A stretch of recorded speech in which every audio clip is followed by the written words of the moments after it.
Tropical Storm Beryl just formed in the Atlantic. Yep, we've got a named storm, way too early, of course, but that's not the only thing you're looking at out there either. No, but I want to throw this stat at you guys, and I'm going to repeat this if you missed it before. This will be the furthest east forming hurricane ever during June or July. So there's never been a hurricane that's formed, this far out there this early. So that says a lot. Normally we would see this September. So the good news is this one is likely going to stay south according to the models, right? For Florida, yes. I do not want to rule out an impact to Texas in particular yet. Texas or Mexico, we'll keep an eye on that. But here's the latest stats we just got in about 3 minutes ago from the folks at the Hurricane Center. So this is officially the 11 p.m. advisory. Sustained winds up to 40 now. Movement has slowed down to 18 miles an hour. Pressure is coming down to 1,006 millibars. Rapidly going to strengthen over the weekend. And to be honest, I'm kind of surprised they don't have it stronger.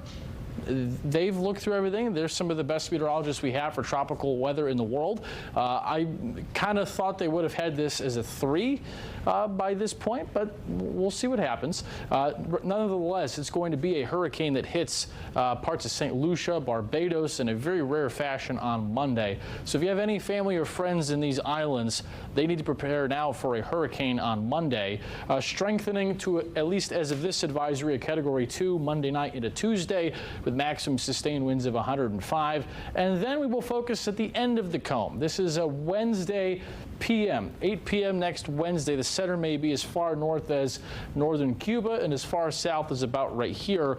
To be honest, I think at worst the center would come for about western Cuba, then bend back into the Gulf. I have a really hard time thinking that this storm is going to hook a hard right turn and come up into Florida the end of next week. And the reason why is we have 2 areas of high pressure, one over the Atlantic and then another one that's going to give a lot of hot weather to the U.S. the end of next week. Now, I will give a caveat here. This is just how Mama Nature works with meteorology, and we know this in history with hurricanes in setups like this.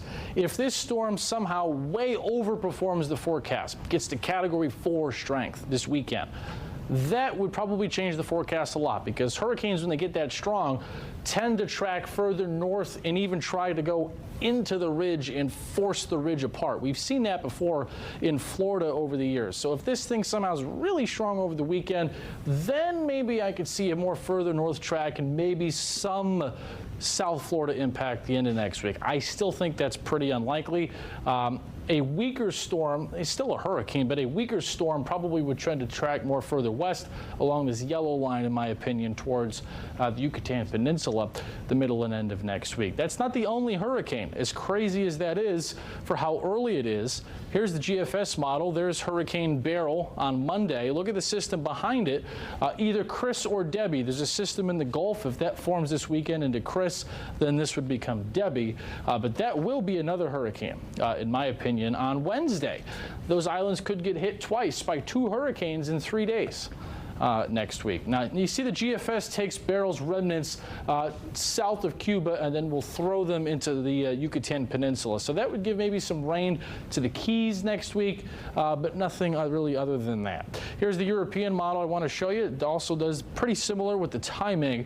It's a little bit weaker and takes Beryl a little bit further south through the Caribbean, then also has Chris there behind it. Let me show you our Fox model really quickly, and you can see it does a great job. This is exclusive to us here at Fox 35. Clearly a pretty strong hurricane. At face value, our Fox model says this is going to be a Category 3 on Monday. You see it right there. Then another storm behind it. The one behind it also could get to hurricane status, but notice there at noon next Wednesday, south of Hispaniola and still moving west, safely away from Florida. So you want to keep it here this weekend. Ian Cassette's in all weekend. He'll have updates on the latest cones.